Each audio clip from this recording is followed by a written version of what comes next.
মা তুমি এই ধরনের শ্রেষ্ঠ নিয়ামত, তোমারই পদতলে রয়েছে জান্নাত, তোমারই পদতলে রয়েছে জান্নাত। এই পৃথিবী থাকতো গো ফুল পাখিহীন, এই পৃথিবী থাকতো গো মায়া মহাহীন, যদি না পেতাম তোমার, যদি না পেতাম মায়ের মায়ারি হাত, যদি না পেতাম মায়ের মায়ারি হাত। ও গো মা তুমি এই ধরনের শ্রেষ্ঠ নিয়ামত, তোমারই পদতলে রয়েছে জান্নাত, তোমারই পদতলে রয়েছে জান্নাত। কোরআনে আল্লাহ তাআলা তারই পরে মা বাপের কথা দিলেন, তাদেরও প্রতি সদা ইহসান তরে, ইহসান তরে। সুবহানাল্লাহ।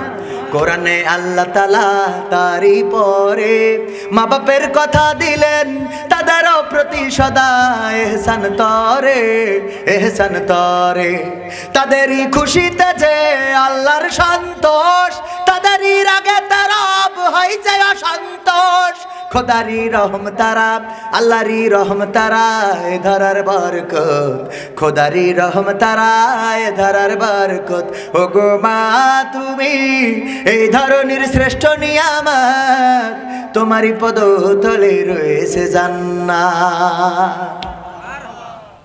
কোন মাটিতে তৈরি রে তুই মা, কোন মাটিতে তৈরি রে তুই মা, কোন মাটিতে তৈরি রে তুই মা,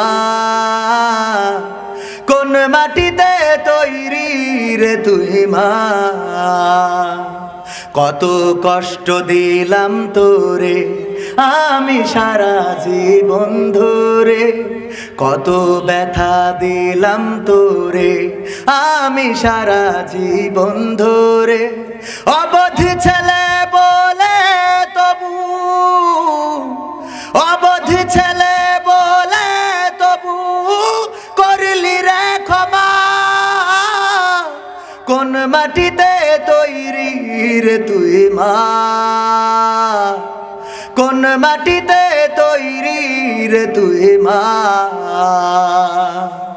কোন মাটিতে তৈরি রে তুই মা, কোন মাটিতে তৈরি রে তুই মা। ঠিক না?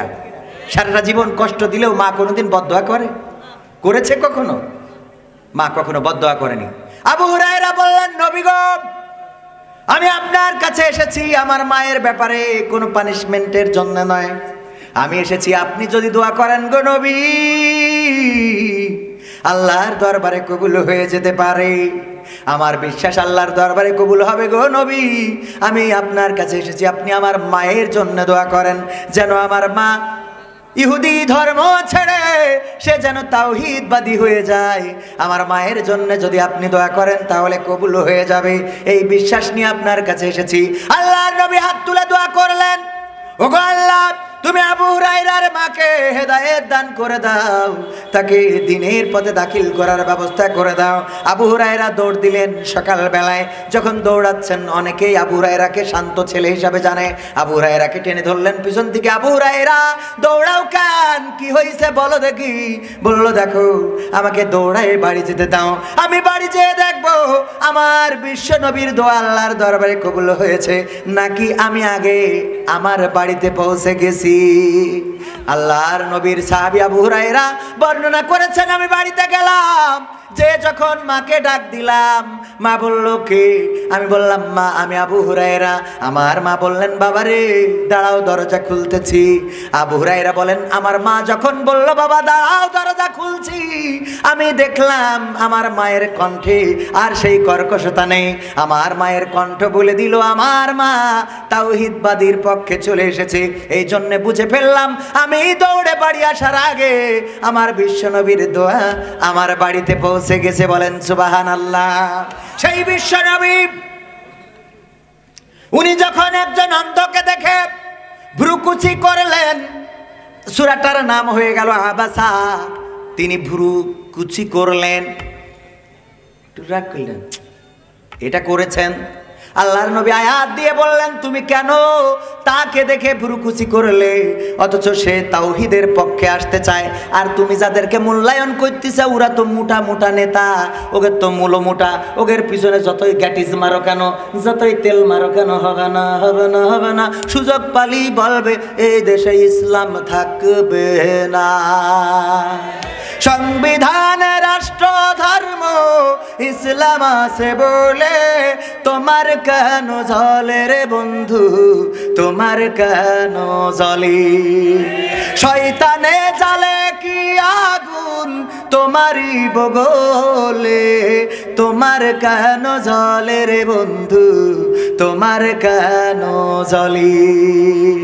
ইসলাম হলো শান্তির ধর্ম, আছে সুবিচার, অন্য ধর্মের প্রতি কভু করে না অবিচার। মিলেমিশে থাকার কথা, মিলেমিশে থাকার কথা দিয়েছেন নবী বলে, তোমার কেন জ্বলে রে টাকলাই, তোমার কেন জ্বলে? আছে নিষেধ ধর্ম নিয়ে করা বাড়াবাড়ি, না জানিলে কিতাব খুলে দেখো তাড়াতাড়ি। যার ধর্ম সে করবে পালন, যার ধর্ম সে করবে পালন, কোরআনেতে বলে তোমার কেন জ্বলে রে ম্যাগনেট, তোমার কেন জ্বলে? ঠিক আছে তো? তোমাদের জ্বললেও লাভ হবে না। এই দেশ তিতুমিরের বাংলাদেশ, এই দেশ খান জাহানের বাংলাদেশ, এই দেশ শাহজালালের বাংলাদেশ, এই দেশ শাহ মাকদুমের বাংলাদেশ, এই দেশ বঙ্গবন্ধুর বাংলাদেশ। এই দেশে ইসলাম ছিল, ইসলাম আছে, ইসলাম থাকবে। যারা ইসলামকে এই দেশ থেকে সরাতে চাইবে, ইতিহাস সাক্ষী, তারা ইতিহাসের রাস্তা করে নিক্ষিপ্ত হবে। কানাডায় তাই জায়গা হয় না, তাহলে চোখ আলাদা হলে কি হইতো?